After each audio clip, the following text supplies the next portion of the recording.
Ibabos ang kalamansi. Masaka tadi. Ayun nang na ko kalamansi. Dlago ang bunga sa kalamansi, guys. Kaso lang, malaka siguro may nanguha na dire. Ano panguhaan na may ano pa gani kaya isang patula ho. So tantuan niyo bala dlag ko ang bunga sang kalamansi ta, pero pilang bato lang, no?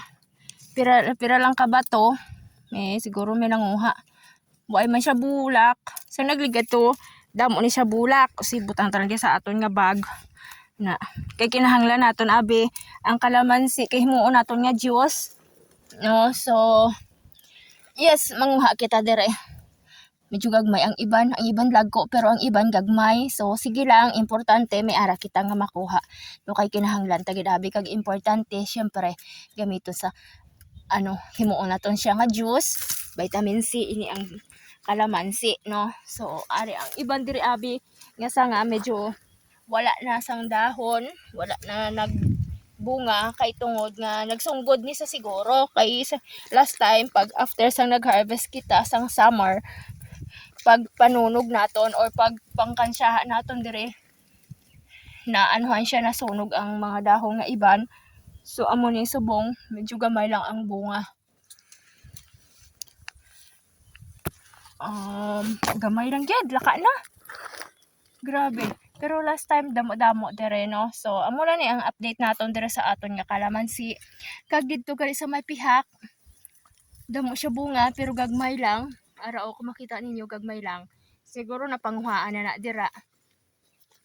No, so ang plano ko gani nga gusto ko tapso na lang ini ang puno sang kalamansi, no, para nga waay na ta di balikon.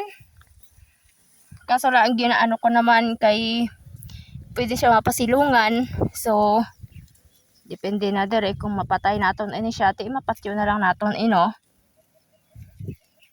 Mas maayo pa siguro